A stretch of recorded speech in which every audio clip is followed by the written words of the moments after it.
unholy power of wrath and demon scourge upon those who poisoned earth with their lies. It was you who forced the hand of our Dark Lord. What is happening, everybody? Tim's insanity.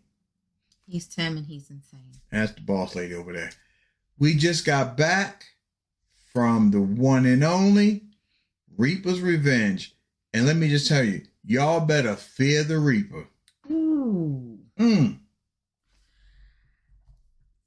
I'm just in awe. I'm just amazed at what they continue to do at Reapers in Scranton, Pennsylvania. Paul and his team they wow me every time. We went up for media night, and to kind of get some behind the scenes information and some extra details, which we have plenty of. Stay tuned to our social media, and I'll be, putting some small clips together here and there over the next few weeks, and you'll be seeing some of that. But we started off on the hayride. First, let me go back. Paul took us on a tour.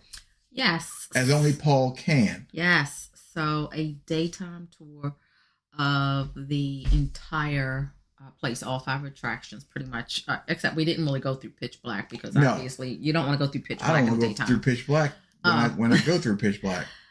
Things creepy. But there is so much that goes on to make Reapers what it is. And what it is,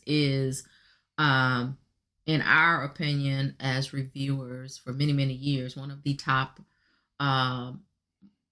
multi-attraction... Oh, no doubt. Locations in Pennsylvania. It really is, what we would consider really... It's a premier type of attraction. Mm-hmm. This thing, we've watched it grow over the years, and it is something else now.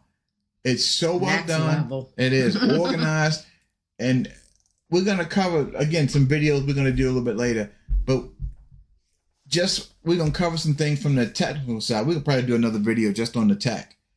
But this thing if you're a builder, it's a technology nightmare. You got to run pipes and wire and all kinds of things out in the woods. Think about it. You're on the side of a mountain. Which is a challenge in and of itself. Absolutely. One thing that amazed me is that they have a staff of about 280. That is crazy. And of course that includes like security, line management, tractor drivers, food vendors, all kinds of stuff. But 280 for 5 attractions.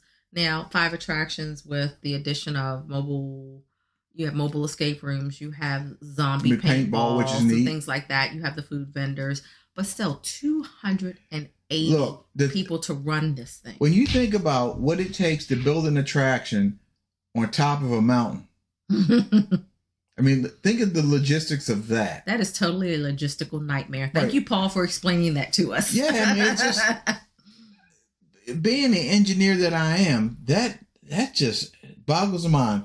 But the important thing is this. You must go. Yeah, that's prime. We went through with this crazy hayride.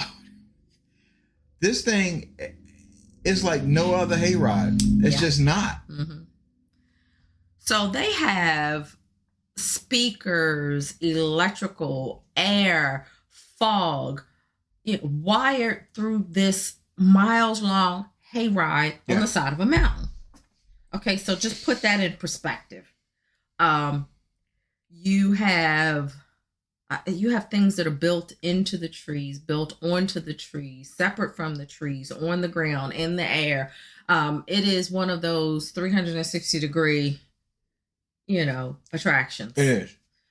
One of the things that Paul talked about, which we noticed it, but now we understand why, is when you're on the hayride and you're at a scene, you got scenes on either side of the hayride, but as the hayride takes off, you go look behind you, their actors still back there acting, and there are things for you to see facing from the back of the hayride. So as you're going away, it's not, the back of the attraction. No. They've made it so that you have front and back view of entertainment from each of the scenes. That's critical because, it keeps you engaged from one scene to the next. Yes, there's no sleeping on this one. And look, the good thing about Reapers is they're open on Fridays, Saturdays, and Sundays through November 2nd. So you have plenty of time to get there. Yes, it might be a little bit of a hike for some people, but when I say it is well worth it, it is well worth it. Again, you have 5 attractions, linear line system. So you start at the hayride. From the hayride, you go to the Lost Carnival walkthrough. You end up in Delirium. Oh my gosh, Delirium. One of my favorites. Yeah. Delirium is that 3D chroma depth setup and the artistry. Whoever their artist is that painted these. Yeah, cause this is not stencil junk. Somebody sat there and hand painted this stuff. No, it's amazing. And you put those glasses on, and when you're going through, it's just crazy. You walk around like, what is real and what is not? You're like, okay, is something gonna smack me? And the thing is, there are some times where you get an actor that comes out of a great hiding spot, and you are confused. You are like, is that a person or is that something coming off the wall? Now, when it comes to the carnival, it's a lot. There's a lot to see. So as you walk through the carnival, I'm not saying drag your butt here, but you want to kind of look around. Yeah. So, and don't just look at 3 feet in front of you. Look way deep because there's all kinds of stuff. Look here, look up, it just. And the actors, oh my! Let me just tell y'all, Paul put the okie doke on us. He was hiding around, and we were walking through the carnival. Welcome to the carnival. I didn't count the actors in the Lost Carnival. It's a lot. But either it was a lot or they had great throughway, hideaway places and that's to go from one to the other. And that's the thing. When you're building these sets and you're building these attractions from the ground up, you have that opportunity to make those little, throughways and all so that it looks like there's a slew of actors, but there may be, in some cases, 5? Yep. But they know how to get around to get you. When you're designing and building a haunted attraction, you have to make a labyrinth. I mean, you're making a walkway within a walkway, Mm-hmm. and it's the only way you're going to get this to be efficient. Yeah. The Delirium just played with your head a little bit because you had to stop and like, what? Your eyes are trying to tell you one thing and your brain's telling you another. Just goofy. But the good thing that we love about Reapers is so you're on the hayride. They get you to a point where they stop you and it's just a whole little skit. But they take you off the hayride. You walk through the Lost Carnival. You come out on the other side. You go into Delirium. And when you come out of Delirium, you're back on the hayride for a short period of time for a few more attractions or a few more scenes on the hayride. Then there's Pitch Black. Man, look.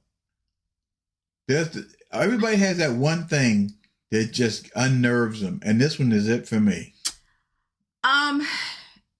Yes, it unnerved me, but I think it played how do I describe Pitch Black? You can't see a damn thing. Every now and again, something will pop up and get you because your eyes are not accustomed to light. So boom, there's some light and you're like, what's going on? It's this droning sound. And it's these characters touching you. And it's pitch black. You can't hear anything. And then somebody touches you. Oh, dude, it messes with you so bad. Okay, so I don't know about anybody else, but my eyeballs literally hurt. Yo, I'm gonna tell you, I think the punk out rate for Pitch Black might be high. Yeah, because a lot of people are like, because they have a chicken walk. So when you come off the hayride, thank you, Paul and team. That when you come off the hayride before Pitch Black, you have your porta potties and all of that, and that's great. And then you have your lines for Pitch Black, and then you have your chicken line. Your chicken line is basically to bypass Pitch Black. We're not smart enough to take the chicken side. We're just not. we There are times we probably should have, and we don't. yeah. Then it comes to the Big Daddy. Sector 13. Well, that's after we go, or was that no? It's after We Pitch went- Black. Yes, because the circus. So after you go through the large carnival, at the end there's the crazy game section, which is not really games, but like games gone mad. So Carnival I think games. about that. Yeah, carnival games. So then Pitch Black, you come out, and then there's Sector 13. Okay, so Paul and team, thank you. It takes a lot to get me, and There was a lot of screaming going on. I think I screamed maybe 3 or 4 times. Oh hell at no! least. You better try your math ain't mathing. I don't think it was It more than was 4. bad. It was not that bad. It was foggy. It was loud. Oh yeah, it was definitely It that. was like a million people in there. Everywhere you look, yes. you go through and like, where did you come from? I got yanked out of line to see the doctor. One of the guys with us got yanked out Yeah, and he got thrown on the examined. table. Somebody got yanked out and thrown I think in he the got freezer. probed. We went in the one room with the curtains. Yeah. And I'm like, it was so disorienting. Because with all the noise, the fog, and all the movement around you, you can't focus. You just can't focus. Let me just explain. So Sector 13 is kind of like the zombie apocalypse type Yes. And scene or attraction. yes. One, the dialogue and acting was awesome. It's like, I'm gonna tell you, this is movie quality. Right. It reminded me of that zombie movie, Z. Yeah. Z. You had people who were the military. You had people who were the doctors. You had people who were infected. And as you're walking through, you're hearing things like helicopter sounds, Yeah. plane sounds, shooting sounds. You hear police officers barking orders. And I think that's one of the things that hypes it up more. Boy, does it. Because, it's not just, oh, I'm walking through and somebody's going to jump on and scare me. No, it is constant confusion. Yep.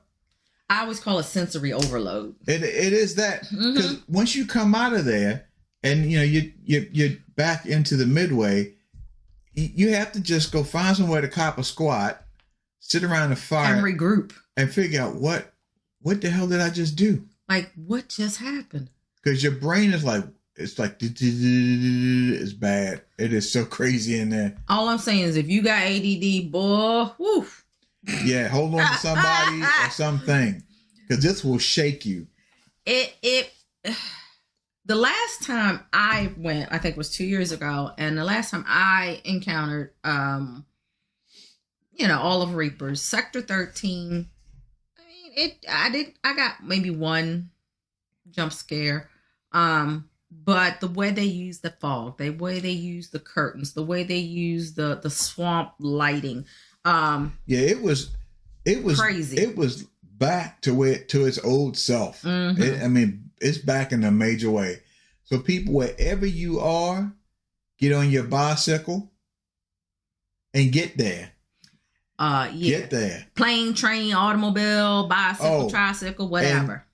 In the Midway, man, they have some excellent food choices. Mhm. If you can't find anything to eat there, you got problems. And just a little hint for those of you that like a little something sweet, they fry everything. Oh, and it's all good. Deep fried candy bars, deep fried Oreos, deep fried this, deep fried that, Fruity Pebbles, funnel cake. Yeah, you name it, they probably have it.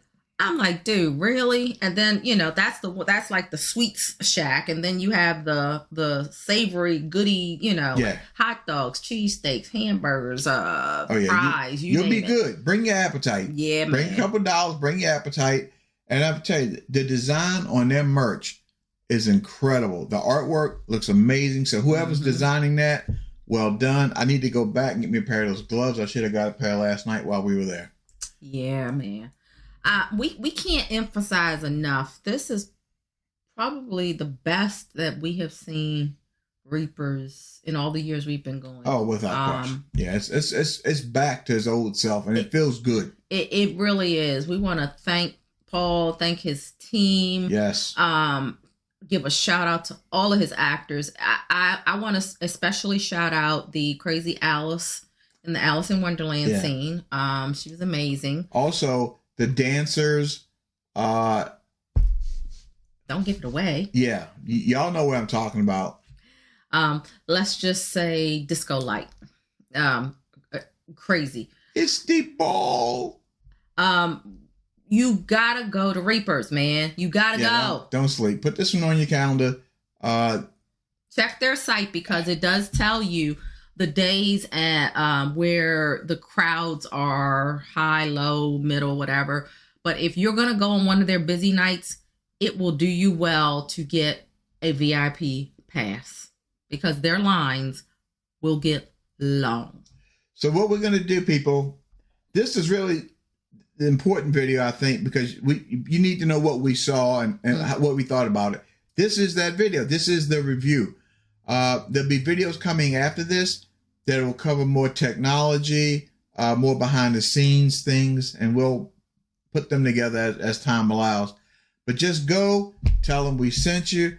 And again, Paul and team, thank you. Kudos. 2 thumbs up. If I had more thumbs, I'd give them to you. How about a crooked finger? Did it count? Damn it. Crooked finger up? I don't know. Y'all, we out of here. Tim's Insanity. Check us out on social media. Some of those short clips will be there. Peace. Bye.